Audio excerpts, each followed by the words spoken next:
What's going on, everybody? This is Travis from Candid at the Movies, and today I will be giving you the top 10 performances done by Dwayne "The Rock" Johnson. He is a WWE legend, a great actor, and he's done a lot of stuff that people of all ages have enjoyed, but I'm going to give you his top 10 films that I feel should be recognized more than anything. Starting with number 10, we're going to go with The Smashing Machine. Now, this is one of his more recent films, and especially with him taking a role like this where he's playing an MMA fighter known as Mark Kerr, showing all of the stuff that he did through his UFC and MMA career, and seeing The Rock take on a role where it's a lot more serious, not him telling jokes, being funny, or doing crazy things. This is definitely something that was different for him and got him a lot more recognition as a dramatic actor as he deserves. And I feel like that this is one of his films that people kind of slept on, but more than anything should give a lot more love and respect to. Number 9 is San Andreas. If you like big popcorn movies where it makes it a little bit more crazier for you to save your kids, and through all of the craziness that happens in this disaster film, that is what San Andreas is. I can definitely say that this is a movie that more people can definitely understand. People love those movies that it's just a big earthquake or something big going on, and then they just find a way to will themselves through it. These are honestly the movies that people go to see and want to see in theaters, and I feel like he did a good job, especially with all of the other actors and directors that are in this film. Number 8, Central Intelligence, one of his many films that he's done with Kevin Hart. Granted, I am not a Kevin Hart fan, but I do see the appeal that people love to watch in comedy films, especially comedy action films. They both play off one another very well. The story is something that is very simple that anybody can follow, and more than anything, just what their parallels are from how both of them were in different parts of their lives in high school to where they became now as an adult. It's definitely something that will keep you entertained. Number 7, Fast 5. This is when The Rock was introduced into the Fast and Furious films. Granted, he made these films a lot more crazier and a lot more blockbuster than what they originally were, and these were the movies where everybody honestly saw the Fast and Furious jump the shark and more than anything go up to a whole nother level outside of being street car racers. Number 6,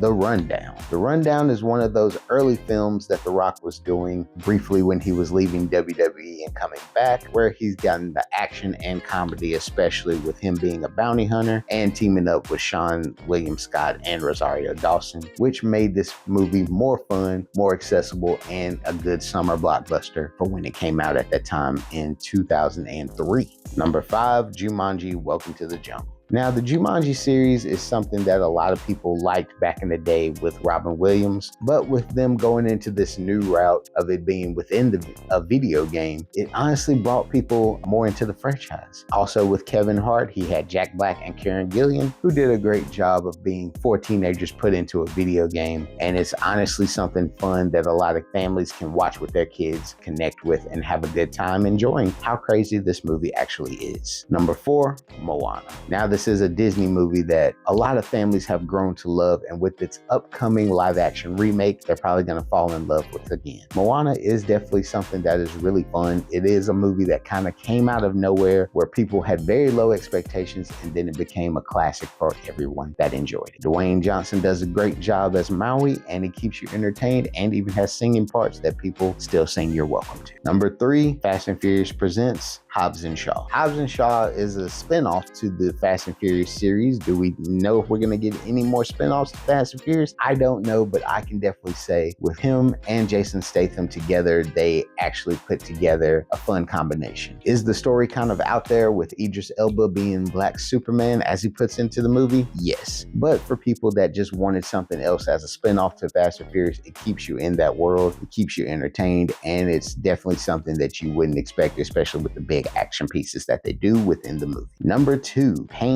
and Gain. This is a movie that honestly a lot of people grew to love, especially since it was based on a true story, with how crazy and ridiculous it was, especially with Mark Wahlberg and Michael Bay directing. It is something that you did not see from The Rock at all. This is a really rated R comedy, and with him going all in with going as far as he did with cocaine scenes, drug busts, and him wanting to be a born again Christian, but fighting people like crazy was something that you could definitely just sit back, laugh, and enjoy for how crazy of a film that it was. And before we give you number one, we're going to mention some honorable mentions. The Mummy Returns. Granted, the CGI was not good. It was very entertaining for the first little bit you got of The Rock. He was not featured into this movie as big as you would think he was back in 2001, but he did give you an entertaining part. Walking Tall, another film based off of a real-life person known as Chris Vaughn. He did a great job with this role, and it's definitely one of those films people will really remember and enjoy. Baywatch. Baywatch was a movie that a lot of people expected to be a big thing. It was kind of sort of a big thing, but just to see The Rock and Zac Efron have fun, it was good for what it was. And the number one film for The Rock's best performances is The Scorpion King. This is the movie that set off The Rock being a Hollywood superstar, and more than anything in 2002, a lot of people took notice with this film. Was the film the greatest? No. But for what we didn't get in The Mummy Returns, we got in this movie. The Rock being a dominant person, being a great character, being a funny person within this movie, and showing more than anything he can handle being in Hollywood. And that's what I ranked as the top 10 Dwayne "The Rock" Johnson performances. If you feel like I